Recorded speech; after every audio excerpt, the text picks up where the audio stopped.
et bienvenue à toutes et à tous. Je suis ravie d'être à vos côtés pour animer cet après-midi consacré à cette thématique que l'on découvre à peine dans le grand public de l'autoconsommation électrique.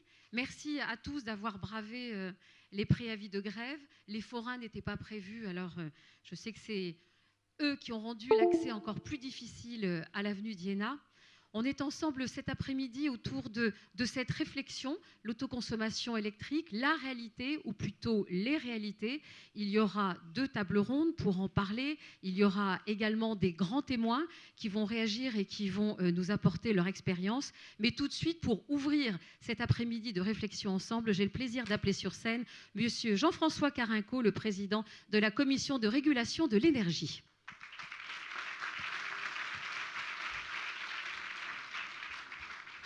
Bonjour à tous, bonjour aux parlementaires qui sont là, bonjour, et j'ai beaucoup de respect dans cette collaboration qu'on essaye de faire ensemble, bonjour à mon ami et homologue italien Guido Bortoni qui est là, qui est le régulateur italien, qui vient ici avec nous. Bonjour à tous les présidents, ils sont nombreux, bonjour à tous. Merci d'abord sincèrement de votre présence sur l'autoconsommation. Votre présence nombreuse et de qualité démontre que c'est bien un vrai sujet. C'est bien un vrai sujet plus que et plus profond que tout ce qu'on entend qui agite le débat. Ça, là, on est au cœur de ce qui va changer ici. Je remercie aussi mes collègues de la commission de régulation qui sont là avec nous. À la fin, c'est eux qui font la décision. Je suis minoritaire, je suis 1 sur 5. Donc, c'est eux qui font la décision. Ce débat se poursuivra demain. Et puis après avec d'autres, mais demain il y a un colloque organisé sur l'autoconsommation par Enerplan auquel la Creux participera. Le sujet est l'intérêt pour l'autoconsommation est-il un simple effet de mode ou un réel sujet de société? Deuxième question subsidiaire, qu'est-ce qu'il faut en penser?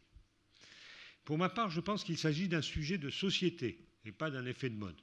D'abord parce que nos concitoyens deviennent peu à peu, et c'est tant mieux, sensibles à l'environnement, au changement climatique, ils le resteront, et autoconsommer à partir d'une production renouvelable, à la fois répond à leurs attentes de manière sociétale, hein, j'en suis,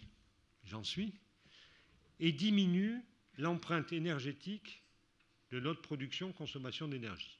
On a bien là un double objet, un double effet, si ça marche. Chacun en est, et c'est mieux, une société plus participative, et chacun participe à la diminution de l'empreinte énergétique de notre consommation, production d'énergie.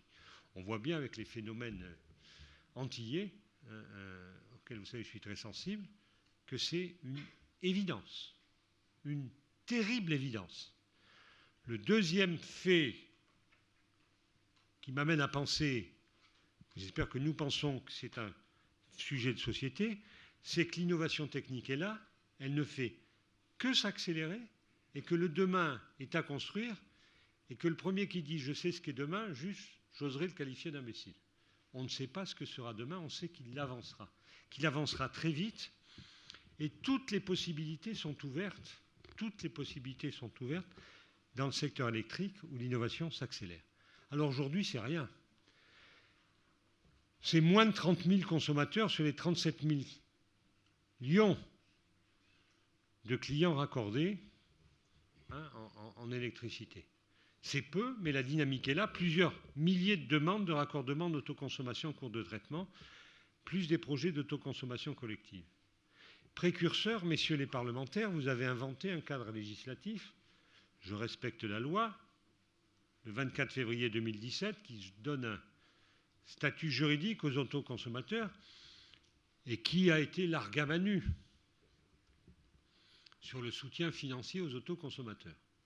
Larga quand même. Hein, avec 50 millions d'autoconsommateurs, vous ne tenez pas le rythme. Hein. C'est un des sujets, on le verra. En tout cas, mesure de soutien avec tarif d'achat, appel d'offres à l'installation, espèce de crédit d'impôt, vous ne payez rien mais on vous paye quand même, enfin, tout ça c'est large. Le développement de l'autoconsommation est donc inéluctable, souhaitable. Et ses effets, je dis bien inéluctable, souhaitable. Et ces effets dans les prochaines années modifieront considérablement notre production, notre paysage énergétique, par une production totalement décentralisée, changeant la relation entre les acteurs du marché, faisant évoluer les métiers de producteurs, d'opérateurs de réseau, de fournisseurs, d'équipementiers, de promoteurs immobiliers, bref, de tous les services. Hein. Tout change avec l'autoconsommation, surtout si on dit, et en plus les mecs, vous pourrez être producteurs un peu. On est en dehors de nos clous qu'on a appris à l'école. Le monde énergétique est en train de se réinventer, non pas devant nous, mais avec vous. Et il ne s'agit pas d'un problème uniquement français, mais d'une tendance qui est à l'œuvre dans tous les pays européens. Si aujourd'hui plus de 2 millions de ménages autoconsomment en Allemagne, l'ami Guido nous dira qu'en Italie, ça va beaucoup plus vite qu'en France aussi. Cet avenir est donc là à notre porte. Il nous faut, et j'insiste, le construire ensemble. Il faut construire un cadre stable à ce nouvel édifice pour guider la participation citoyenne à la production énergétique sans détruire notre édifice énergétique. Si la transition énergétique passe par des initiatives locales permettant de choisir leur façon de consommer et de produire l'électricité, cela nous interpelle sur un certain nombre de questions. Le développement de l'autoconsommation, entre guillemets, éventuellement production, inéluctable, nous construit un avenir qui peut être le pire ou le meilleur selon ce que nous décidons ensemble. Et bien évidemment, notre sujet, c'est de construire le meilleur. Ça me paraît naturel. C'est donc un sujet complexe avec de multiples facettes. C'est d'abord un sujet technique. C'est pourquoi nous vous avons invité aujourd'hui avec des industriels qui réfléchissent à des solutions pour développer une autoconsommation innovante. J'étais il y a 2 jours, je ne sais pas si on est dans la salle, chez Schneider Electric. Merci, pardon, je ne vous avais pas vu. Merci, Madame la Présidente. Ouais, ils inventent le monde plus vite que ma petite réflexion, quoi, hein. C'est clair. Et je suis heureux que tous participent, merci Madame la Présidente, à ce colloque. C'est aussi un sujet, puisque je suis sur le sujet technique, entre l'économique et le technique, une capacité pour nos industries en France d'exporter. Pour m'être occupé du transport, nous avons réussi avec le Grand Paris, avec ce que fait la région, avec ce que fait le gouvernement, ce que font les industriels, à être sur un sujet où on exporte à la fois nos bureaux d'études, nos techniques, nos industries, nos exploitants. On peut faire la même chose sur les sujets autoconsommation, smart grid, un sujet un peu nébuleux encore aujourd'hui, mais nous avons la capacité, que Monloubou préside, Union européenne des smart grids, je vais le dire comme ça ne doit pas s'appeler comme ça, un syndicat quelque chose. Bref, il exporte l'industrie française avec vous. C'est fondamental et il faut qu'on se mette d'accord. C'est aussi un sujet économique, prix de marché. Ça veut dire quoi le TRV quand tout le monde est à son truc, hein? Sujet du moment, monsieur le sénateur. TURP, taxes diverses, soutien, autant de variables à ajuster pour que l'autoconsommation se développe en bénéficiant de l'ensemble du système électrique et à l'ensemble du système électrique. Mais c'est surtout, si j'ose dire, un sujet politique, messieurs les parlementaires, qui pose des questions de solidarité nationale, d'aménagement du territoire, liées à l'évolution démographique, mais aussi à la répartition entre centre-ville, zones pavillonnaires et rurales, liées à la géographie tout simplement. Aujourd'hui, sur l'autoconsommation, il vaut mieux être propriétaire d'une grande surface à Carcassonne que d'une boucherie dans une vallée près de Langres. Il y a des sujets politiques qui existent. Il y a enfin un sujet contractuel à traiter pour donner un cadre de référence simple et efficace aux autoconsommateurs qui pourraient aussi être producteurs, et c'est vraisemblablement souhaitable, et impacter le réseau. Face à ces problématiques multiples, 3 sujets sont au cœur de nos réflexions. D'abord, l'autoconsommation collective. Il s'agit de permettre à des consommateurs et producteurs proches géographiquement de se regrouper. C'est un sujet vieux comme l'électricité. De tout temps, les consommateurs situés à proximité d'installations de production souhaitaient payer moins cher leur électricité. En Savoie, les industriels. Hein? Le choix a été fait à partir des années 60 de la péréquation nationale. Doit-on remettre en cause ce choix au nom des énergies renouvelables, au nom de la modernité présumée de la proximité, au nom du soutien aux initiatives locales? J'en sais rien, c'est aux parlementaires à le dire. Mais il faudra qu'ils le disent. Il est nécessaire en effet de faire attention aux effets d'aubaine qui conduiraient à une hyperfragmentation, me semble-t-il nuisible à notre système électrique, et je me lance en politique, assez proche d'un espèce de féodalisme énergétique.